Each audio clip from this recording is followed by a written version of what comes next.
सवाल, क्या किस्मत भी बेची जा सकती है? और अगर कोई अपनी किस्मत जुआ में हार दे, तो क्या उसके जीवन में बचा ही क्या? जुआरी जिसने अपनी किस्मत बेच दी और बीरबल का न्याय। एक दिन आगरा की गलियों में रामसूरत नाम का एक आदमी सबकी चर्चा का विषय बना हुआ था। वो पहले हंसमुख, खुशहाल और मेहनती कपड़ों का व्यापारी था। लेकिन कुछ महीनों में ही उसका घर सूना, दुकान खाली और जीवन बर्बाद हो गया। क्यों? क्योंकि वह जुए का दीवाना हो गया था। आज किस्मत साथ दे दे, बस ये आखिरी दाव। हर दिन यही सोचकर वो रातें हार में बदल देता।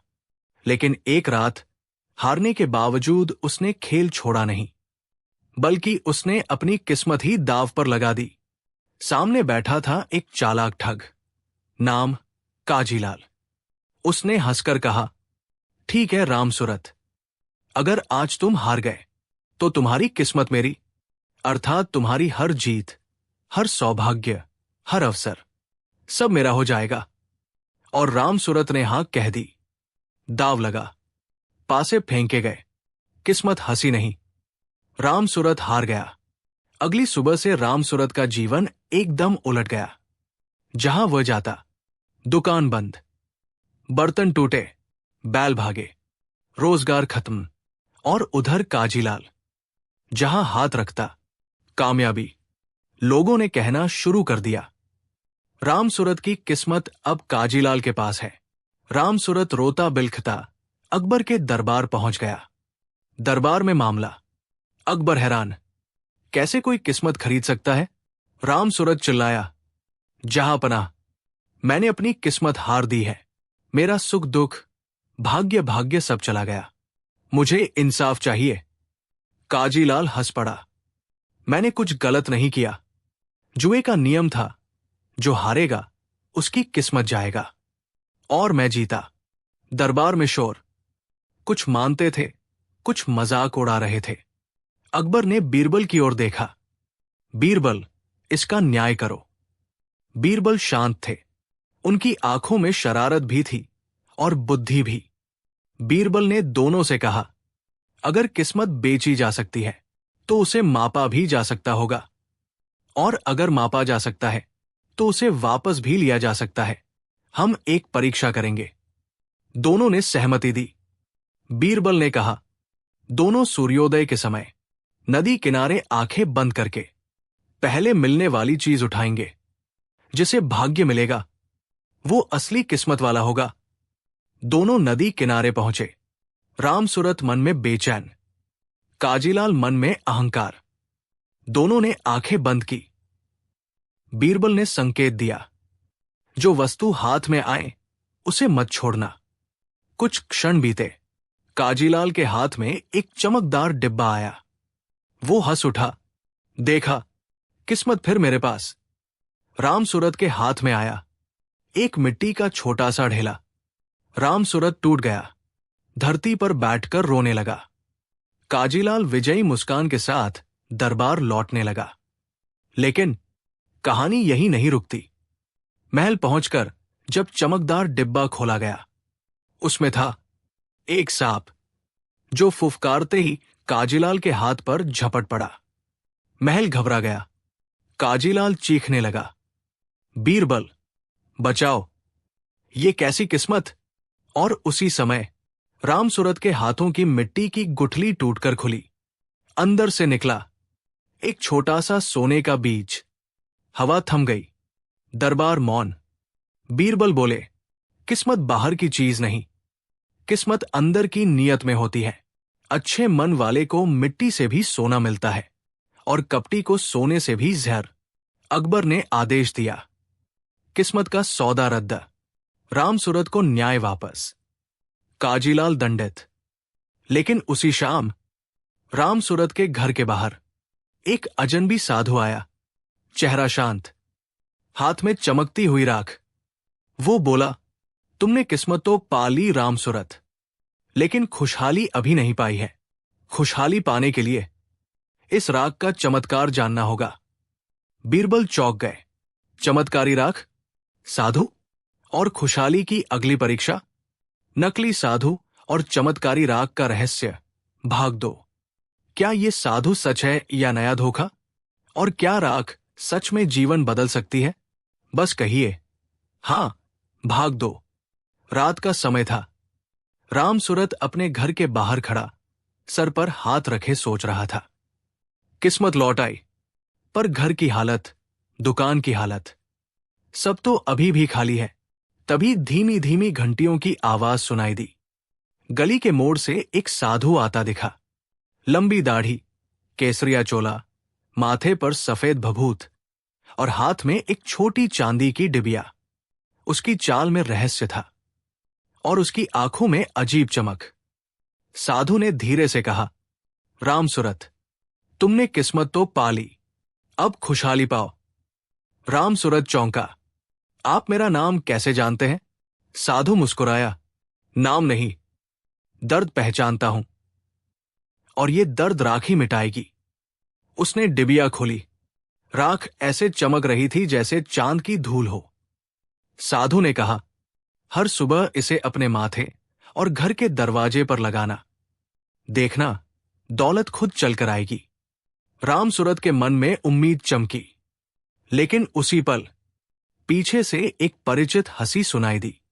बीरबल, बीरबल हाथ बांधे साधु को निहारते हुए बोले, वाह, हम तो बरसों से समझ रहे थे कि मेहनत सफलता देती है, और आप कह रहे हैं कि बस राख रगड़ो और दौलत बहबो कराए। साधु ने घमंड से कहा, तुम्हारी समझ छोटी है बीरबल। ये राख पवित्र हिमालय की है। राजाओं ने इसे मांगा है, देवताओं ने इसे छुआ है। बीरबल हंस पड़े। देवताओं की राख या राख में मिली लालच की गंध? साधु की आंखें चमक उठीं। वो गुस्से से बोला, सवाल करना बंद करो। राम सूरत, अगर तुमने आज रात ही ये राख नहीं लगाई, तुम्हारी किस्मत फिर चली जाएगी। राम सूरत डर गया। बीरबल ने शांत स्वर में कहा, ठीक है, अगर राख सच में चमत्कारी है तो हम इसे एक और जगह लगाकर देखते हैं। बीरबल राख की डिबिया लेकर चल पड़े। साधु परेशान, राम सूरत उनके पीछे। तीनों गायों के गोदाम पहुंचे। बीरबल ने राख गाय के सींगों पर लगा दी। तभी गाय अचानक धड़ाम से जमीन पर बैठ गई और अजीब सी आवाजें निकालने लगी। राम सूरत घबरा गया। अरे, मेरी गाय, ये क्या हुआ?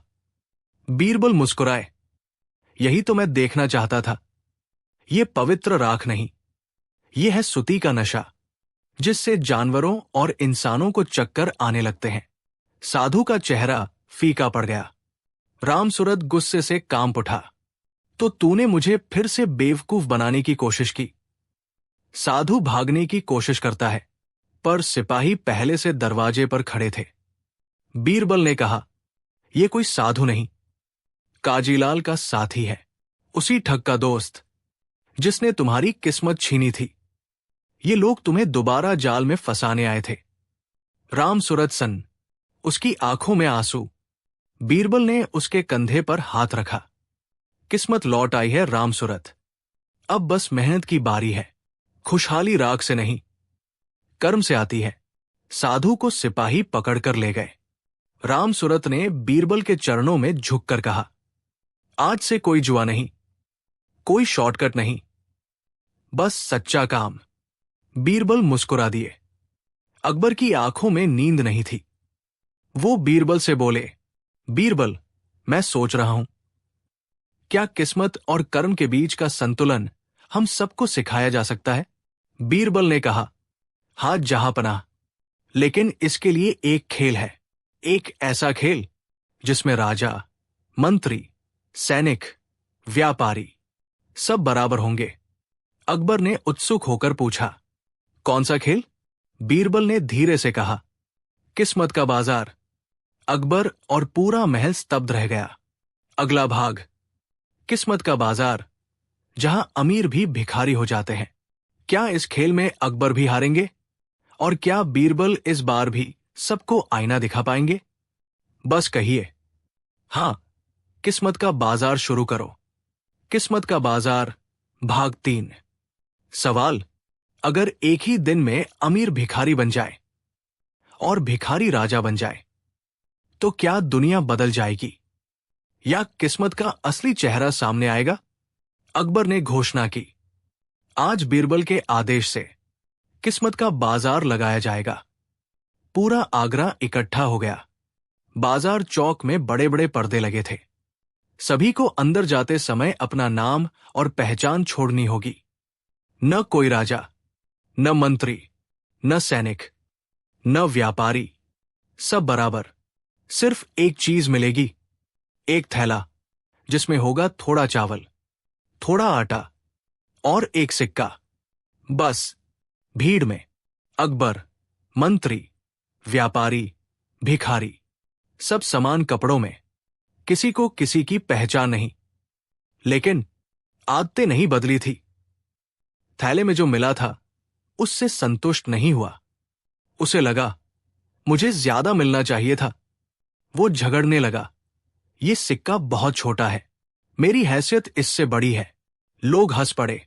उसने अपने सिक्के से 3 गुना दाम में सामान खरीदने की कोशिश की। सोचा, पैसा फेंको, काम बनता है। पर यहां कोई पहचान न थी। दुकानदार ने कहा, यहां चालाकी नहीं, जरूरत चलती है। सेठ का चेहरा उतर गया। वो शांत बैठा रहा। जो मिला था उसने संतोष से खाया और बाकी का बच्चों को बांट दिया। लोग दंग। अकबर साधारण इंसान की तरह एक दुकान पर गया। दुकानदार ने पूछा, कितना चाहिए? अकबर बोला, बस थोड़ा, मेरी जरूरत जितना। दुकानदार मुस्कुराया, तुम्हें पहले से पता है, दिल भरा हो तो जरूरत कम होती है। किस्मत का बाजार अकबर का आईना बन गया। क्योंकि जहां मंत्री लालच में, सेठ घमंड में, चोर चालाकी में फंसे हुए थे, वही भिखारी दिल से अमीर निकला। बाजार के अंत में बीरबल ने पर्दा उठाया। सारा बाजार नकली था। खाद्य, दुकान, लोग, सब बीरबल की योजना का हिस्सा। बीरबल ने कहा, किस्मत बाजार में नहीं, मन में बसी होती है। जो कम में खुश, वो अमीर, जो ज्यादा में भी असंतुष्ट, वो भिखारी। सन्नाटा। सबके दिल में सच्चाई चुभ गई। अचानक वही शेरू कुत्ता बाजार में दौड़ता आया और मंत्री की धोती पकड़कर भाग गया। मंत्री धड़ाम। पूरा बाजार हंसी से गूंज उठा। ये हंसी खरीदी नहीं, कमाई गई थी। मोरल, सीख, किस्मत बाहर की चीज नहीं।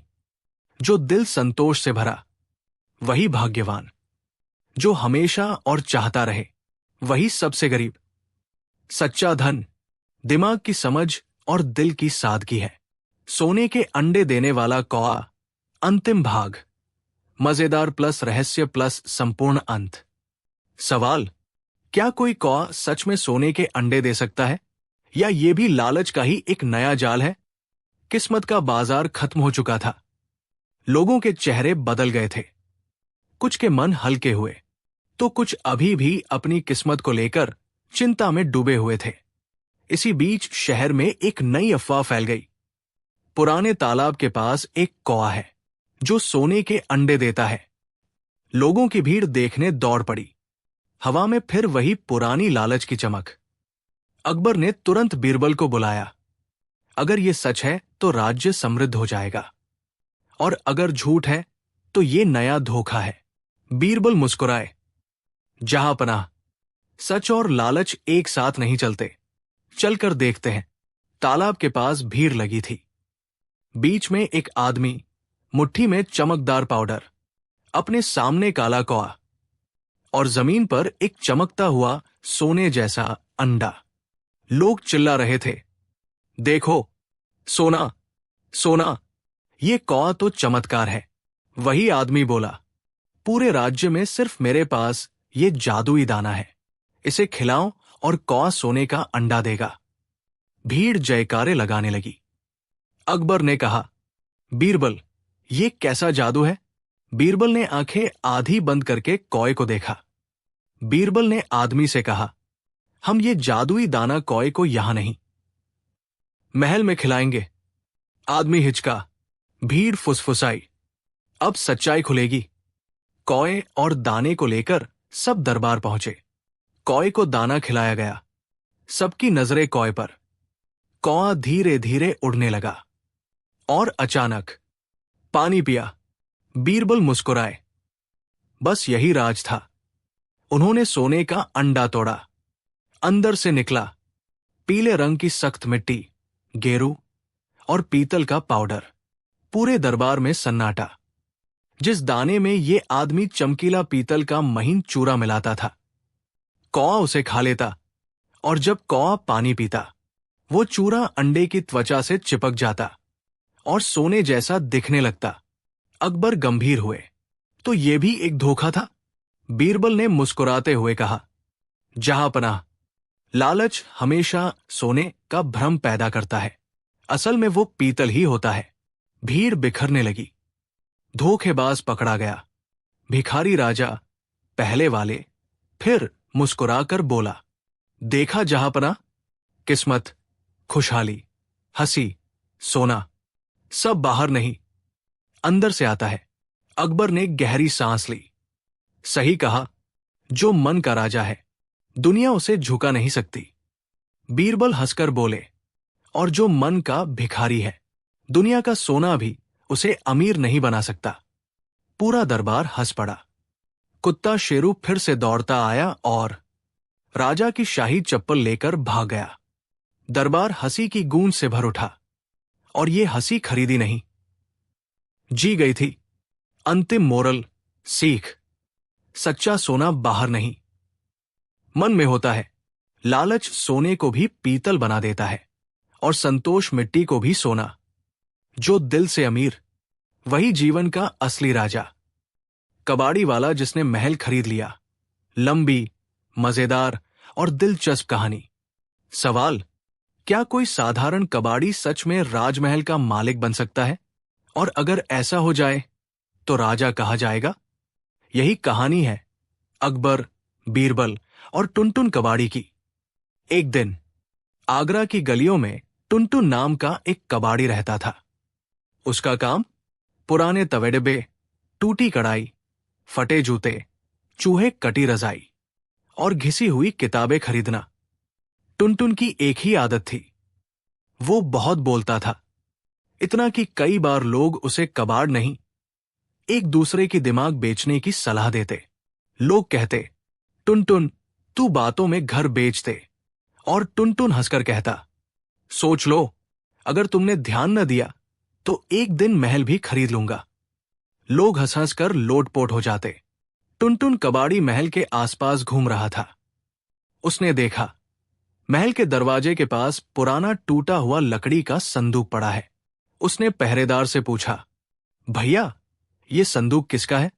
पहरेदार बोला, पुराना है, बेकार है, बाहर फेंकना है। टुनटुन की आंखें चमक उठीं। बेकार? तो फिर बेच दो, मैं कबाड़ी हूं, खरीद लूंगा। पहरेदार बोला, ठीक है, एक सोने की मोहर दे देना। टुनटुन चौंका, संदूक के बदले सोने की मोहर? लेकिन वह भी बातों का बादशाह। उसने कहा, भैया, महल इतना बड़ा, संदूक इतना छोटा, संदूक को साथ में रखने की जगह चाहिए। जगह की कीमत कौन देगा? पहरेदार ने कभी ऐसा तर्क नहीं सुना था। वो घबरा गया। ठीक है भाई, जगह भी ले जाओ। जगह का क्या दाम लगाए? ले जाओ, जहां चाहे रख ले। टुनटुन मुस्कुराया। वरदान हो चुका था। टुनटुन ढोलन गाड़ों के साथ महल के फाटक पर आ पहुंचा। सैनिक, क्यों? टुनटुन, मैं अपना सामान लेने आया हूं। सैनिक, कौन सा सामान? टुनटुन ने बड़े गर्व से कहा, पूरा महल, क्योंकि संदूक महल के अंदर रखा था और पहरेदार ने जगह भी बेच दी। तो अब महल और जगह मेरी। महल का दरबान बेहोश। अकबर, ये क्या बदतमीजी है? टुनटुन बोला, जहांपनाह, मैंने संदूक के साथ जगह खरीद ली। संदूक महल के अंदर रखा था, तो जगह भी मेरी, तो महल भी मेरा। पूरा दरबार हंसते हंसते पड़ गया। अकबर गुस्से में, दरबार मनोरंजन में, और टुनटुन गर्व से सीना चौड़ा किए खड़ा। बीरबल ने धीरे से कहा, टुनटुन सही कह रहा है। टुनटुन शेर जैसा दहाड़ा। देखा, बीरबल भी बोल दिया, महल मेरा, अब मैं राजा टुनटुन। अकबर स्तब्ध, सब चुप। बीरबल ने आगे कहा, हां, लेकिन ये सिर्फ वही जगह तुम्हारी है जहां संदूक रखा था, महल नहीं। क्योंकि जगह का मतलब सिर्फ जितनी जमीन संदूक को छू रही है, पूरा महल नहीं। टुनटुन का चेहरा लड्डू से नींबू हो गया। उसने पूछा, तो मेरे हिस्से में क्या आया? बीरबल मुस्कुराए, संदूक के नीचे की 4 अंगुल मिट्टी। उठाओ, ले जाओ। पूरा दरबार जोरदार हंसी से भर गया। टुनटुन बोला, चलो ठीक है, 4 अंगुल मिट्टी ही सही, लेकिन ये मत कहना कि मैंने महल में जमीन नहीं खरीदी। और वो फावड़ा लेकर गर्व से वो 4 अंगुल मिट्टी निकालकर थैले में भरकर अपने घर ले गया। लेकिन उस रात महल के बाहर पहरेदार ने फिर नया संदूक रख दिया। और फिर टुनटुन फिर आ गया, और इस बार कहानी दोबारा शुरू हो गई। पूरा आगरा कांप उठा। अब टुनटुन कबाड़ी महल का नियमित खरीदार बन चुका था। मोरल, सीख, जिंदगी में बातों का खेल भी दिमाग से चलता है। अगर दिमाग साफ हो और बोलना होशियारी से आता हो, तो कभी कभी छोटे लोग भी बड़े लोगों को हंसाकर जीत जाते हैं। और याद रखना, कभी भी बिना समझे सौदा मत करना, वरना संदूक बेचते बेचते महल भी चला जाएगा।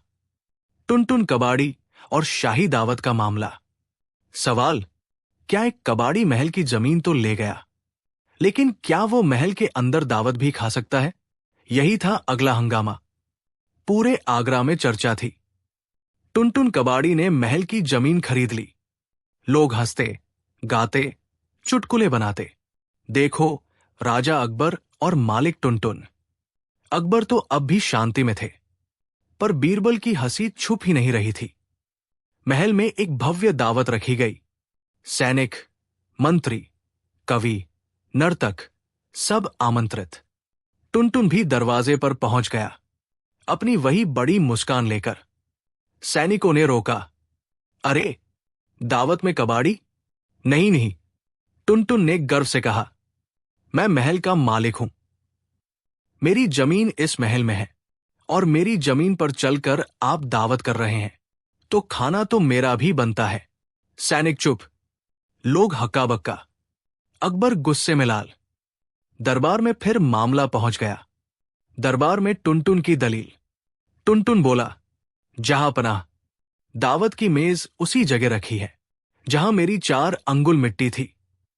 मुझे हक है दावत में। अकबर ने सिर पकड़ लिया। मंत्री हंसी रोक रहे थे। कुत्ता शेरू अपनी पूंछ हिलाते हुए मजे ले रहा था। अकबर बोले, बीरबल, इस कबाड़ी का इलाज करो। बीरबल मुस्कुराए, टुनटुन, तुम दावत में शामिल हो सकते हो। टुनटुन ने खुशी से कूदकर रुमाल फैलाया। वाह, अब आएगा मुर्गा कोफ्ता पनीर। बीरबल ने तुरंत आदेश दिया, दावत की मेज वही लगाई जाए जहां टुनटुन की मिट्टी नहीं है, और उसकी 4 अंगुल मिट्टी महल के बाहर रखी जाए। सैनिकों ने पूरी मेज थोड़ा सा खिसका दी, और टुनटुन की मिट्टी महल के बाहर रख दी गई। बीरबल बोले, अब टुनटुन, तुम्हारा हक वहां है जहां तुम्हारी मिट्टी है।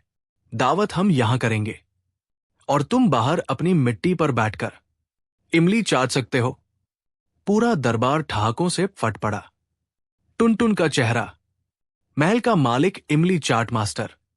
टुनटुन बोला, बीरबल भाई, आज तुम जीते, मैं हारा। चलो, इमली ही सही। और वो जाकर अपनी मिट्टी पर बैठ गया। कुत्ता शेरू भी उसके पास बैठ गया, और दोनों इमली खाते खाते दोस्त बन गए। अंतिम मोरल, सीख, दिमाग और जुबान से खेल जीतना अच्छी बात है, लेकिन यदि सीमा न रखो तो वही गेम तुम्हें ही खेल लेता है। हक वही तक अच्छा है जहां तक इज्जत बची रहे। लालच बढ़ा तो हंसी बन जाते हैं। कुत्ते ने चोर पकड़ लिया। दरबार में हड़कंप। दिल्ली के बाजार की ठंडी सुबह थी। हवा में चाय, गरम कचौड़ी और ताजा मिट्टी की खुशबू तैर रही थी। लोग दुकानें खोल रहे थे, बच्चे पतंगे उड़ा रहे थे। तभी अचानक, चोर, चोर, पकड़ो, पकड़ो! एक व्यापारी दौड़ता हुआ आया, हाथ में भारी पोटली, आंखों में घबराहट। उसके पीछे एक लंबा, पतला आदमी भाग रहा था और सबसे आगे एक चौड़ा सा काला कुत्ता। कुत्ता ऐसा दौड़ा जैसे उसे जिंदगी भर का मकसद मिल गया हो। सड़क पर हड़कंप, लठ, बेलन, मिर्ची पाउडर, जो जिसके हाथ आया लेकर खड़ा। लोग चिल्लाए, वो रहा चोर। लेकिन अगले ही क्षण सभी की आंखें फैल गई। कुत्ते ने व्यापारी की पोटली वाले आदमी को नहीं, बल्कि उस पीछे दौड़ते दुबले आदमी को दांतों से पकड़ लिया। दुबला आदमी चीखा, अरे छोड़ो, मैं चोर नहीं हूं। कुत्ता गुर्राया, घुर, घुर। अगर आवाज समझी जाए तो जैसे कह रहा हो, झूठ मत बोल। भीड़ ने उस दुबले को पकड़ लिया। चोर पकड़ा गया। व्यापारी बोला, शाबाश कालू, तूने चोर पकड़ लिया। और ये खबर आग की तरह फैली। सम्राट अकबर की दिल्ली में एक कुत्ते ने चोर पकड़ा। अगले दिन दरबार में भी चर्चा गर्म। हुजूर, कुत्ता भी इंसाफ करने लगा है। वो कुत्ता तो दरबारी पद का हकदार है। लोग कह रहे हैं बीरबल की जगह कुत्ता बैठा दो। अकबर मुस्कुरा दिए, अरे, बीरबल से बड़ा बुद्धिमान कुत्ता, मजा आएगा। बीरबल ने मुस्कुराकर कहा, जहांपनाह, कुत्ता वफादार होता है, बुद्धिमान नहीं। अकबर ने चुनौती देते हुए कहा, आज उसी कुत्ते का मुकदमा होगा। अगर उसने सही चोर पकड़ा है तो इनाम, वरना बीरबल, तो कुत्ते की पोस्टिंग से पहले परीक्षा हो जाएगी। पूरा दरबार हंसी से गूंज उठा। सैनिक एक मोटे गड़े काले कुत्ते को लेकर आए। गर्दन पर फूलों की माला, और बाजार के बच्चों ने भी एक कागज का गोल ताज बना रखा था। कालू राजा। जैसे ही कुत्ता आया, दरबारियों ने व्यंग्य करना शुरू किया, देखो, नया मंत्री आ गया। अरे भाई, अपनी दुम सीधी तो कर ले। कुत्ता ने दुम हिलाई और एक दरबारी के पैर पर पंजा रखा। सब हंस दिए। फिर सैनिक उस दुबले आदमी को लाए जिसे कुत्ते ने पकड़ा था। उसने रोते हुए कहा, हुजूर, मैं निर्दोष हूं। मैं चोर को पकड़ने दौड़ा था। अकबर, लेकिन कुत्ते ने तुझे पकड़ा। बाजार का व्यापारी बोला, हुजूर, कुत्ता कभी गलत नहीं करता। उसके सूंघने की शक्ति अद्भुत है। भीड़ में से एक बोला, यह कुत्ता तो भगवान का दूत है। दूसरा बोला, इसे दरबार में नौकरी दे दो। अकबर गर्व से बोले, देखा बीरबल, जनता भी मानती है। बीरबल मुस्कुराया, जनता कभी कभी मूर्ख को भी साधु समझ लेती है, अगर दाढ़ी बड़ी हो। दरबार में ठहाका। कुत्ते ने बीरबल को घुरा, जैसे कह रहा हो, देख लेना, मैं असली होशियार हूं। बीरबल आगे आया। उसने कुत्ते के सामने 2 थालियां रखीं। एक में रोटी, दूसरी में सुनहरी सिक्कों की थैली। बीरबल बोला, जो असली न्यायाधीश होगा वो लालच में नहीं फंसेगा।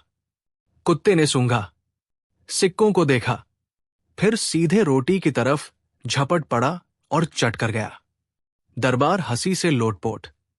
देखो, मंत्री बनते ही रोटी खाने बैठ गया। इसको तो सबसे पहले रसोई का मंत्री बनाओ। अकबर ने थोड़ा संदेह से कहा, बीरबल, ये कोई परीक्षा नहीं, कुत्ता रोटी ही खाएगा। बीरबल, तो अब अगली परीक्षा। बीरबल ने 3 लकड़ी के कटघरे बनाए। एक में वो व्यापारी, दूसरे में पकड़ा गया आदमी, तीसरे में दरबार का ही एक हंसमुख खजांची। बीरबल ने कुत्ते को कहा, सूंघकर बताओ असली चोर कौन है। कुत्ता तीनों के पास गया। पहले सूंघा, फिर दूसरे को सूंघा और फिर तीसरे खजांची पर जोर से भौंका। पूरा दरबार एक पल को शांत। फिर फट पड़ा। खजांची घबरा गया, नहीं, मैं चोर नहीं हूं। लेकिन भीड़ चिल्लाई, कुत्ता भौंका है, यही चोर है। अकबर ने माथा पकड़ लिया।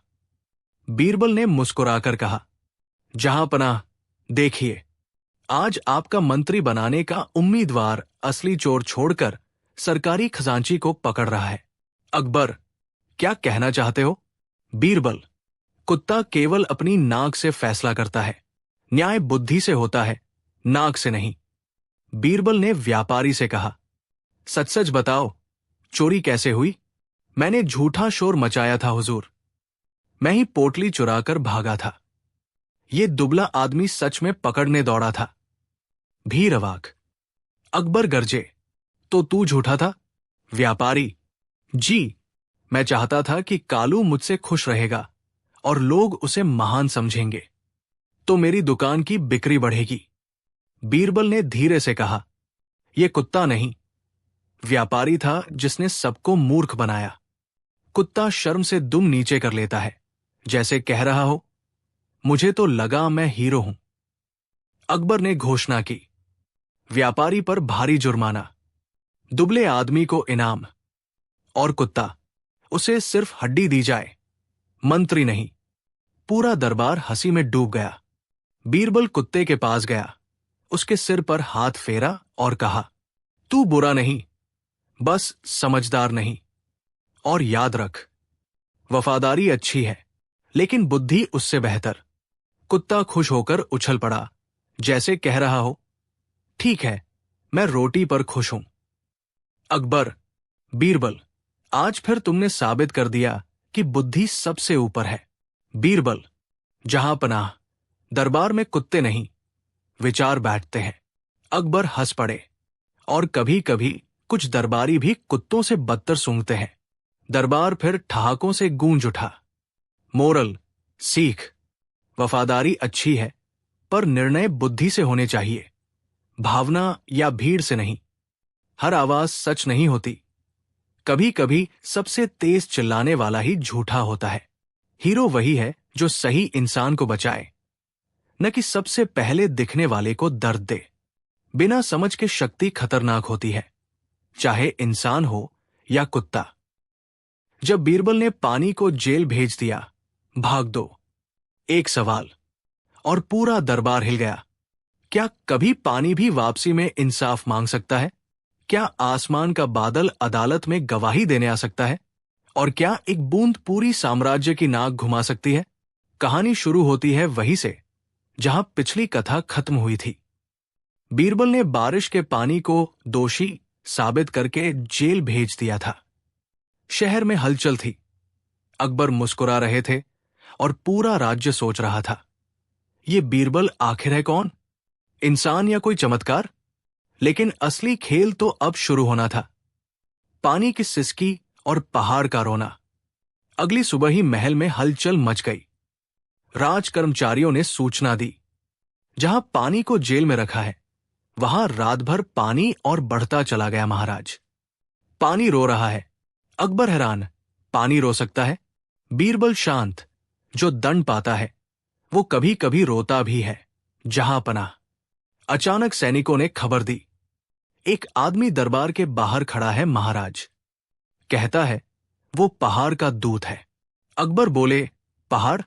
बीरबल मुस्कुरा उठा, लगता है खेल में नया मोड़ आया है। दरबार लगा।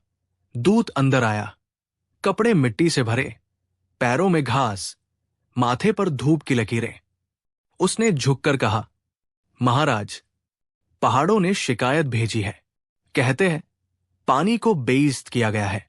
पूरा दरबार हंसी से लोटपोट। पहाड़ भी शिकायत करते हैं? अब गधे भी मुकदमा करेंगे क्या?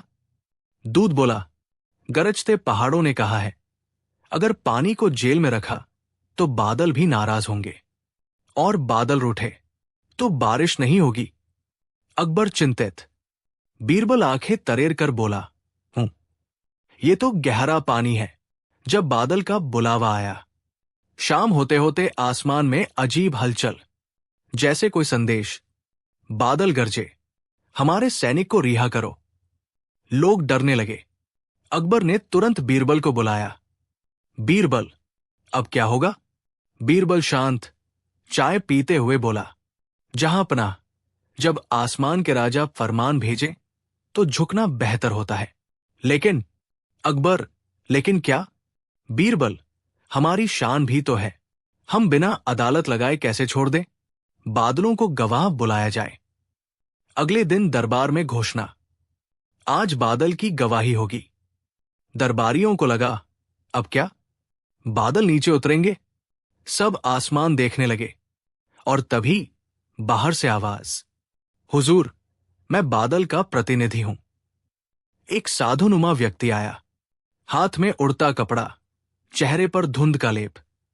बीरबल मुस्कुराया, आइए आसमान के वकील साहब। वो बोला, पानी निर्दोष है, धरती वालों ने बुराई की है। उन्होंने नालियां बंद की, कचरा फेंका, रास्ता रोका। पानी ने तो सिर्फ अपना काम किया। पूरा दरबार गुनगुनाने लगा, हाँ सही बात है, दुकानों ने पानी का रास्ता रोका। अकबर गुस्सा हुआ, चुप। फिर बीरबल से, अब क्या करेंगे? बीरबल ने आदेश दिया, सभी नगरवासियों को बुलाया जाए। जो लोग सड़कें और नालियां रोकते हैं उन्हें भी अदालत में खड़ा किया जाए। भारी भीड़ जमा हुई, कुछ व्यापारी, कुछ घरवाले, कुछ दुकानदार, सब चेहरों पर पसीना। बीरबल ने पूछा, किसने नालियां बंद की? सब चुप। बीरबल ने सैनिकों को कहा, जेल में पानी बढ़ रहा है, अगर दोषी नहीं मिले तो शहर को जेल मान लिया जाएगा। हलचल मच गई, कई लोगों ने हाथ उठाया, हमसे गलती हुई दरबार साहब, हम सफाई में लापरवाह थे। बीरबल ने मुस्कुराकर कहा, यही गवाही काफी है। फैसला सुनाया गया, पानी को सम्मान दिया जाए, उसे जेल से रिहा किया जाए, गंदगी फैलाने वालों पर दंड लगाया जाए, हर महीने सफाई का हुक्म होगा। लोग तालियां बजाने लगे। अकबर ने कहा, बीरबल, अद्भुत, तुमने न सिर्फ पानी का सम्मान किया बल्कि लोगों को सुधार भी दिया। बीरबल झुककर बोला, जहांपनाह, पानी बुरा नहीं, पानी को रोकना बुरा है, लेकिन खेल अभी बाकी था। पानी रिहा हुआ, बादल शांत हुए, पहाड़ों ने राहत की सांस ली। मगर अगले दिन बीरबल के घर एक कवि आया, कपड़ों पर मिट्टी, हाथ में कलम। बीरबल जी, अगर पानी का मुकदमा हो सकता है तो परछाई का क्यों नहीं? बीरबल चौंका, परछाई? कवि बोला, मेरी परछाई मेरे साथ नहीं चलती जब रात होती है, वो मुझे धोखा देती है, मैं शिकायत करना चाहता हूं। बीरबल हंस पड़ा, क्या जमाना आ गया। तभी सैनिक आया, हुजूर, एक किसान भी आया है, कहता है हवा ने मेरी फसल चुरा ली। अकबर ने सुना तो दंग, बीरबल, ये तुमने क्या कर दिया? अब हर चीज मुकदमा करेगी। बीरबल हंसकर बोला, जहांपनाह, जब इंसाफ दरवाजा खोलता है तो सवालों की आंधी आती ही है। अकबर, तो अब? बीरबल, अब परछाई बनाम आदमी और हवा बनाम किसान का केस चलेगा। दरबारियों की आंखें फटी रह गई। पूरा साम्राज्य कान खड़े कर बैठा। अब क्या नया तमाशा होगा? अकबर ने आदेश दिया, कल से शुरू होगा परछाई बनाम मालिक का मुकदमा। और फिर धीमी आवाज में बोला, लेकिन कोर्ट में रात होगी और परछाई कैसे आएगी? बीरबल मुस्कुराया, बस देखिए जहांपनाह, रात को भी सच दिखाई देता है अगर चांद का दिमाग तेज हो। दरबार हिल गया। कहानी यहां रुकती है, क्योंकि अगली कड़ी में होगा, क्या परछाई अदालत में आएगी? क्या रात में गवाही होगी? क्या बीरबल पर सवाल उठेंगे कि वो जादूगर है? और हवा का क्या होगा? इंतजार कीजिए भाग 3 का, जब बीरबल ने परछाई से पूछताछ की। मोरल, संदेश, प्रकृति कभी अपराधी नहीं होती। गलती इंसानों की होती है जो उसे रोकते हैं। जो समझदारी दिखाए वही सच में राजा है, बाकी सिर्फ राज सिंहासन पर बैठते हैं। इंसाफ का दरवाजा खुलता है तो सवालों की भीड़ आती है, लेकिन सच हमेशा रास्ता निकाल लेता है। जब बीरबल ने पानी को जेल भेज दिया। भाग 3, परछाई की अदालत। दरबार में अजब नजारा था। सैनिकों ने आज कोई चोर, कोई अपराधी नहीं बुलाया था, बल्कि एक खाली जगह छोड़ी थी। अकबर चौंकते हुए बोले, बीरबल, ये जगह क्यों खाली है? बीरबल झुककर बोला, जहां पनाह, यहां परछाई खड़ी है। दरबारियों में हंसी फूट पड़ी। एक कवि आगे आया, वही जिसने शिकायत की थी। उसने रोते रोते कहा, मेरी परछाई रात को साथ नहीं रहती, वो मुझे धोखा देती है। अकबर बोले, और तुम चाहते क्या हो? कवि, मेरी परछाई को सजा दी जाए। बीरबल ने गंभीर होकर कहा, पहले गवाही होगी। और चांदनी से भरी चांदी की थाली मंगवाई। चांदी चमकी, एक कमजोर सी परछाई दिखाई दी। दरबार में सन्नाटा। बीरबल थाली की ओर झुककर बोला, तुम परछाई हो? थाली में धुंधली आकृति हिली जैसे जवाब दे रही हो। बीरबल, क्या तुम अपने मालिक को छोड़ देती हो? थाली की परछाई धीमे धीमे छोटी होती गई जैसे शर्मिंदा हो। दरबार में बुदबुदाहट। ये क्या हो रहा है? बीरबल फिर बोला, लोग कहते हैं तुम रात को साथ नहीं देती। बीरबल ऐलान करता है, परछाई कहती है, मैं कभी धोखा नहीं देती। रात अंधेरी होती है, इसलिए दिखती नहीं। गलती परछाई की नहीं, अंधेरे की है। कविसन। बीरबल आगे बोला, और याद रखो, परछाई तभी होती है जब रोशनी हो। जो रोशनी खो देता है, वो अपनी परछाई को भी दोष देता है। अकबर ने तालियां बजाई। बीरबल, वाह, तुमने दर्शन और न्याय को साथ जोड़ दिया। हवा का मुकदमा। तभी किसान आया। जहां पनाह, हवा मेरी फसल उड़ाकर ले गई। अकबर बोले, बीरबल, अब इसे भी सुलझाओ। बीरबल ने खिड़की से बाहर देखने को कहा। हवा बह रही है, लेकिन नजर नहीं आती। फिर किसान से पूछा, तुमने खेत की मेड़ मजबूत रखी थी?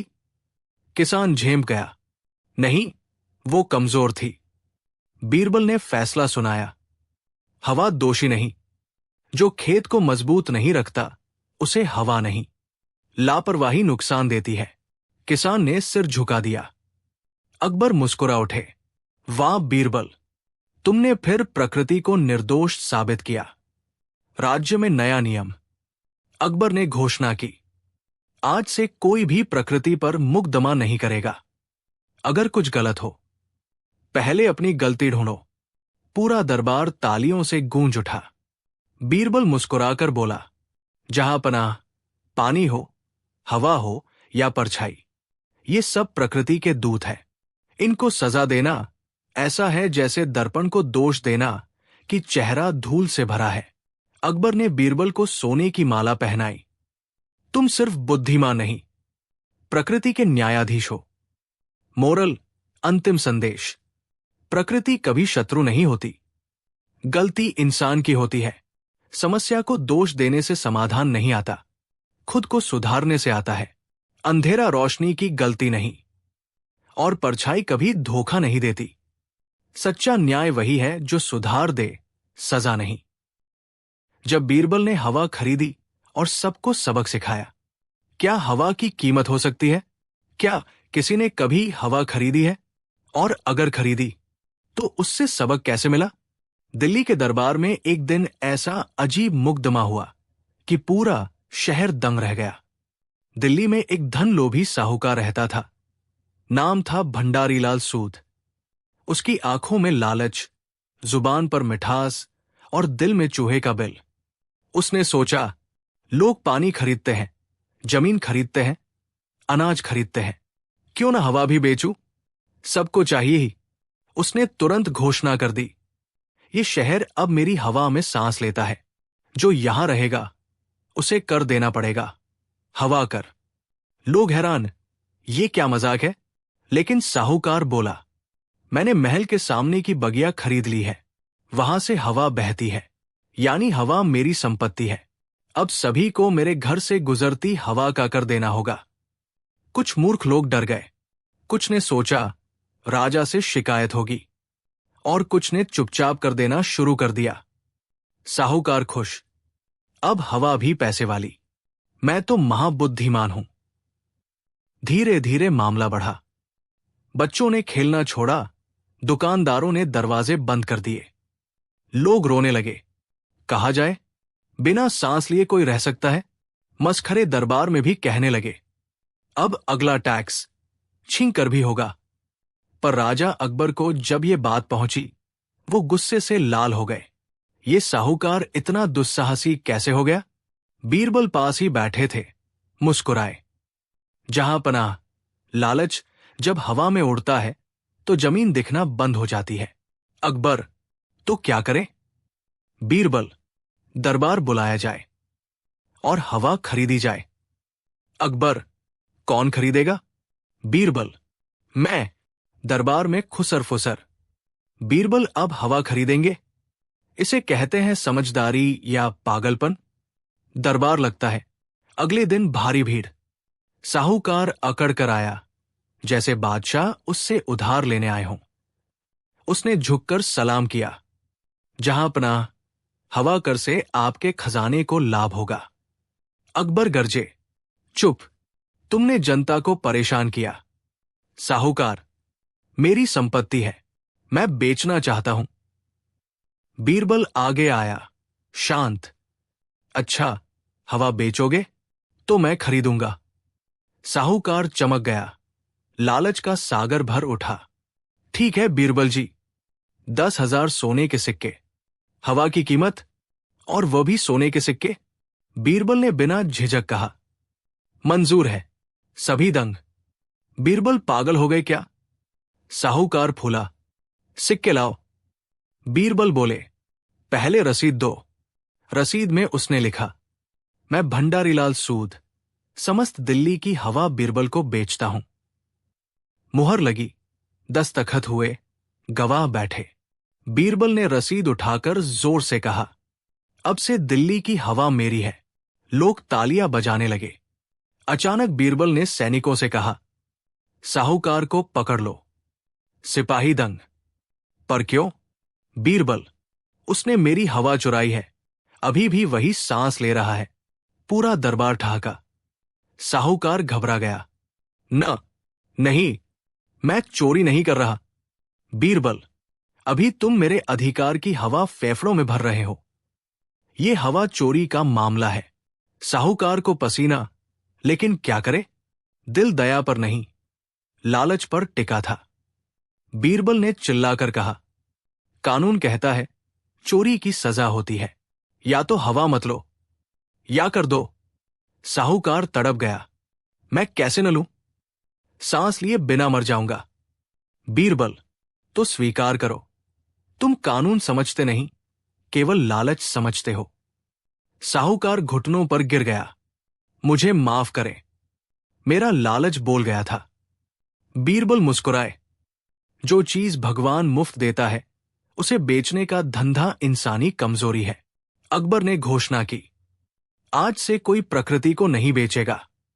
न हवा, न पानी, न धूप। भीड़ खुश। जहां पनाह की जय। साहूकार बोला, मेरे 10,000। बीरबल बोले, रद्द। सौदा साबित ही नहीं हुआ। तुमने चोरी की कोशिश की थी। साहूकार चिल्लाया, मेरा नुकसान। हवा बेचने की कोशिश का जुर्माना समझो। दरबार ठहाकों से गूंज उठा। बीरबल ने जनता से कहा, प्रकृति को जिसने दिया है वही ले सकता है। इंसान का काम लेना नहीं, संजोना है। फिर कठोर स्वर में, जब हवा, पानी, प्रकृति को हम खरीद बेचने लगते हैं, तब हम इंसान नहीं, लालच के गुलाम बन जाते हैं। लोग भावुक। बीरबल की जय। साहूकार भी बोला, बीरबल जी, मैं समझ गया। लालच हवा की तरह है, दिखती नहीं पर सब बहा ले जाती है। बीरबल मुस्कुराया, हां, और बुद्धि पवन की तरह है, जिस तरफ बहाव वो रास्ते साफ कर देती है। मोरल, सीख, प्रकृति को बेचने का अधिकार किसी को नहीं, वो भगवान का उपहार है। लालच की हवा जब दिमाग में चलती है तो समझ की खिड़कियां बंद हो जाती है। सच्ची संपत्ति वही है जो सबके काम आए, न कि जिसे छीन कर रखा जाए। बुद्धिमान वही जो लालच को मात दे और समाज को रास्ता दिखाए। धूल बेचने वाले व्यापारी की अनोखी समझदारी से। कौन सा व्यापारी ऐसा होता है जो धूल बेचकर अमीर बन जाए? क्या धूल किसी काम की होती है? क्या धूल कोई खरीद सकता है? और वह भी राजधानी दिल्ली में? इस रहस्यमयी घटना को सुनकर अकबर तक चौंक गए थे। और बीरबल, वो तो बस मजे से मुस्कुरा रहे थे, क्योंकि वे जानते थे ये कहानी सिर्फ धूल की नहीं, बल्कि दिमाग की तिजोरी खोलने वाली चालाकी की कहानी है। एक दिन तड़के महल के द्वार पर बड़ी भीड़ जमा थी। चारों तरफ फुसफुसाहट। वो धूल वाला व्यापारी आ गया। कहते हैं राजा को चुनौती देने आया है। बिना सोना चांदी के अमीर बना है, बस धूल बेचकर। सैनिकों ने दरवाजे से लेकर दरबार तक कड़ी सुरक्षा में उसे अंदर लाया। व्यापारी की वेशभूषा साधारण थी, पर चाल में गजब का आत्मविश्वास। अकबर ने ताज ठीक किया और बोले, कौन हो तुम और ये हंगामा क्यों है? व्यापारी ने झुककर कहा, जहांपनाह, मैं दिल्ली का धूल व्यापारी हूं, धूल बेचता हूं, और आज मैं आपकी अदालत में अपना हक मांगने आया हूं, सम्मान और सुरक्षा का। दरबार में हंसी की लहर दौड़ गई। एक मंत्री बोला, महाराज, धूल बेचोगे तो धूल ही पाओगे। पर व्यापारी शांत रहा। अकबर ने चौंक कर कहा, धूल बेचकर अमीर? कहीं नकली पैसे तो नहीं? व्यापारी मुस्कुराया, नकली दिमाग वालों को नकली पैसे सूझते हैं, जहांपनाह, मैंने असली दिमाग लगाया है। बीरबल के चेहरे पर हल्की मुस्कान आई। उन्होंने सोचा, ये आदमी दिलचस्प है। व्यापारी ने कहना शुरू किया, जहांपनाह, मैं एक गरीब इंसान था, दुकान भी नहीं थी। लोगों की नजर में मैं बेकार था, क्योंकि मेरे पास बेचने को कुछ नहीं था। एक दिन मैं छत पर सफाई कर रहा था।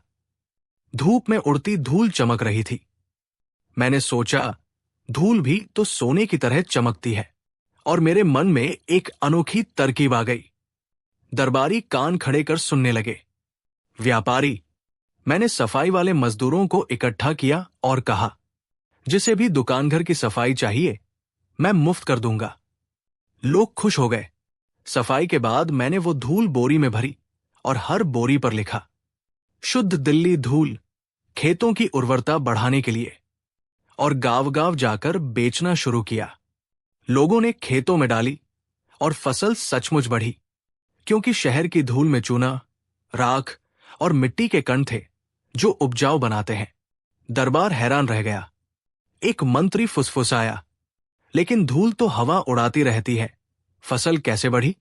व्यापारी हंसा, मंत्री जी, फसल बढ़ी या नहीं, ये बाद में पता चलता है, पर मैंने लोगों की उम्मीद बढ़ाई पहले ही दिन। अकबर, कैसे?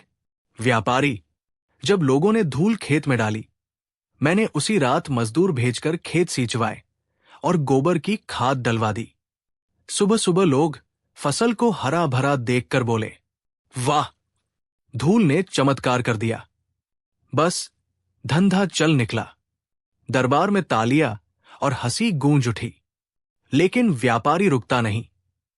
फिर कुछ चालाक लोग मेरे पास आए। बोले, हम भी तुम्हारी तरह धूल बेचेंगे। मैंने कहा, धूल बेचना आसान है, पर दिमाग से बेचना मुश्किल। उन्होंने धूल बेची, पर लोगों को बढ़ी फसल न मिली। लोग नाराज हुए और वे व्यापारी भाग गए। अकबर, फिर क्या हुआ? व्यापारी, लोग फिर मेरे पास लौटे, पर इस बार मैंने धूल को चांदी से महंगा बेच दिया। दरबार में हंसी का ठहाका। धूल से भी ज्यादा दिमाग बेच रहा था ये।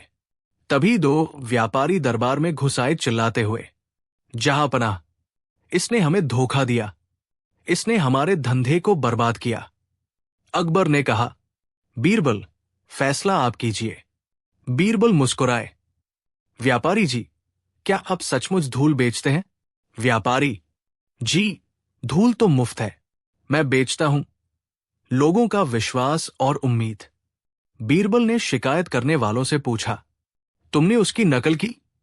वे बोले, हां। बीरबल, तो असफल क्यों हुए? वे चुप। बीरबल बोले, क्योंकि इनके पास धूल थी, पर ईमानदार कोशिश और बुद्धि नहीं। दरबार ताली बजा उठा। अकबर ने व्यापारी से कहा, तुमने बेकार वस्तु को उपयोगी बनाया, लोगों को रोजगार दिया, अनोखी बुद्धि दिखाई। पुरस्कार स्वरूप 100 स्वर्ण मुद्राएं और सम्मान पत्र दिया जाए। व्यापारी झुककर बोला, जहांपनाह, ये सम्मान मेरे साथ साथ हर उस व्यक्ति का है जो सोचता है गरीबी वस्तुओं की नहीं, विचारों की होती है। बाहर जाते हुए व्यापारी ने दरबार की सीढ़ियां साफ की और बोरी में धूल भर ली। एक दरबारी ने हंसकर पूछा, फिर बेचोगे? व्यापारी आंख मारकर बोला, नहीं, ये तो शाही धूल है, इसका रेट दुगुना है। सारा दरबार ठाका मारकर हंस पड़ा। मोरल, संदेश, दिमाग और नजर हो तो धूल भी दौलत बन जाती है। हर इंसान के पास कुछ न कुछ होता है, जो नहीं होता वो है सोचने का तरीका। अमीर दिमाग से बनो, जेब से नहीं। भैंस को इत्र लगाने वाले पागल सेठ की कहानी। वो दिन भी क्या दिन थे जब मुगलिया सल्तनत अपनी शानो शौकत के चरम पर थी। राजधानी आगरा में सोने की सड़कों की कहावत मशहूर थी और अकबर का दरबार बुद्धिमानों का खजाना समझा जाता था। दरबार के हर दिन नई चुनौती, नया तमाशा और नई शरारत लेकर आता था। और जहां तमाशा हो वहां बीरबल का कमाल तो जरूर होता था। ऐसी ही एक सुबह दरबार में हड़कंप मचा हुआ था। सैनिक हंसी रोक रोकर आंसू बहा रहे थे, मंत्री आपस में खुसर फुसर कर रहे थे और कुछ दरबारी इतनी जोर से हंस चुके थे कि पेट पकड़कर बैठ गए थे। अकबर ने हैरानी से पूछा, क्या बात है, आज सबके पेट में हंसी का तूफान क्यों? सैनिक ने झुकते हुए कहा, जहांपनाह, बाहर एक सेठ आया है। उसने अपनी भैंस को इत्र लगाया है और कहता है कि वो भैंस को शाही सम्मान दिलाने आया है। दरबार में एक पल के लिए शांति हुई, फिर सब दोबारा हंसी से फट पड़े। अकबर ने थोड़ा नाराज होकर कहा, उसे अंदर बुलाओ, देखेंगे किस किस्म का नमूना है। कुछ ही देर में एक मोटा ताजा सेठ दरबार में दाखिल हुआ। उसके कपड़ों पर रेशमी कढ़ाई, गले में मोतियों की माला और हाथ में गुलदस्ता। उसके पीछे पीछे एक काली चमकती भैंस भी आई। उसके पूरे शरीर से इत्र की खुशबू हवा में फैल रही थी। भैंस के गले में फूलों की माला और सिर पर चंदन का टीका भी लगा था। दरबारियों की हंसी रुकने का नाम ही नहीं ले रही थी। बीरबल चुपचाप मुस्कुरा रहे थे। अकबर ने गंभीरता से पूछा, सेठ, ये क्या मस्खरी है? सेठ ने गर्व से जवाब दिया, जहांपनाह, ये कोई आम भैंस नहीं है, ये मेरी रानी कमल सुंदरी है। मैंने इस पर इतना खर्च किया है जितना कई लोग अपने बच्चों पर नहीं करते। मैंने इसे गुलाब का इत्र लगाया है, चंदन का लेप किया है और ये बाजार में सबसे सुंदर दिखती है। मैं चाहता हूं कि इसे शाही दरबार में खास दर्जा मिले। दरबार हंसी से गूंज उठा। भैंस को शाही दर्जा, वो भी सिर्फ इत्र से? सेठ ने चिढ़कर कहा, लोग छोटी छोटी चीजों को राजा बना देते हैं। मैं अपनी भैंस को बड़ी मेहनत से सुंदर बनाया है, हकदार है ये सम्मान की। अकबर ने सोचा, मजाक के लिए तो ये आदमी पूरे शहर को नचा देगा, लेकिन इसका दिमाग बहुत उड़ गया है, कुछ तो करना होगा। अकबर ने बीरबल से कहा, बीरबल, इस मसले का कोई हल निकालो। इस सेठ को समझाना आसान नहीं लग रहा। बीरबल मुस्कुराए, जहांपनाह, अनुमति हो तो मैं परीक्षण करूं? करो। बीरबल सेठ के पास गए और धीरे से बोले, सेठ जी, वाकई आपकी भैंस बहुत खुशबूदार है, लेकिन शाही सम्मान देने के लिए हमें साबित करना होगा कि आपकी भैंस अनोखी है। क्या ये बोल सकती है या नाच सकती है? सेठ ने कहा, बीरबल जी, वो भैंस है, न कि कोई तवायफ। दरबार फिर हंस पड़ा। बीरबल शांत रहे। ठीक है, फिर हमें यह देखना होगा कि इत्र ने इसके व्यवहार को बदल दिया है या नहीं। अगर यह महान भैंस है तो इसे अपनी महत्ता का एहसास होगा। सही? सेठ ने गर्व से सिर हिलाया। बीरबल ने एक बड़ा चारा भरा टोकरी मंगवाई। फिर उन्होंने भैंस को इशारा किया। भैंस ने बिना किसी शाही तहजीब के पूरा मुंह चारे में घुसा दिया और ऐसे खाती गई जैसे 3 दिन से भूखी हो। दरबार फिर हंसी से गूंज उठा। बीरबल बोले, सेठ जी, ये भैंस तो वही काम कर रही है जो हर भैंस करती है। सेठ थोड़ा बोला, लेकिन इत्र लगाया है, उसे तो नोटिस करिए। बीरबल मुस्कुराए। अगर इत्र लगाने से कोई खास हो जाता तो गधे भी शेर बन जाते सेठ जी। अकबर हंस पड़े। सेठ तुनक कर बोला, आप लोग मजाक उड़ा रहे हैं। मैंने पैसे खर्च किए हैं, इसे पहचान मिलनी चाहिए। अकबर बोले, सेठ, पैसे खर्च करने से चीज की औकात नहीं बदलती। सेठ चीखने लगा, अगर मेरी भैंस का सम्मान नहीं मिला तो मैं इस राज्य को छोड़ दूंगा। अकबर शांति से बोले, ठीक है, लेकिन जाने से पहले एक और टेस्ट होगा। अगर तुम्हारी भैंस सच में काबिल है तो उसे सम्मान मिलेगा, वरना तुम्हें पूरे शहर में घूमकर यह बताना होगा कि तुम मूर्ख हो। सेठ चौंक गया। का कौन सा टेस्ट? बीरबल खड़े हुए। इत्र बेचने वाले से इत्र खरीदने में समझ है, लेकिन भैंस पर लगाने में? बीरबल ने एक नाली वाली जगह चुनी और भैंस को वहां खड़ा कर दिया। फिर उन्होंने भैंस को पानी पिलाया। कुछ ही देर में भैंस ने वहीं खड़े खड़े गंदगी कर दी और पूरा इत्र हवा में गायब।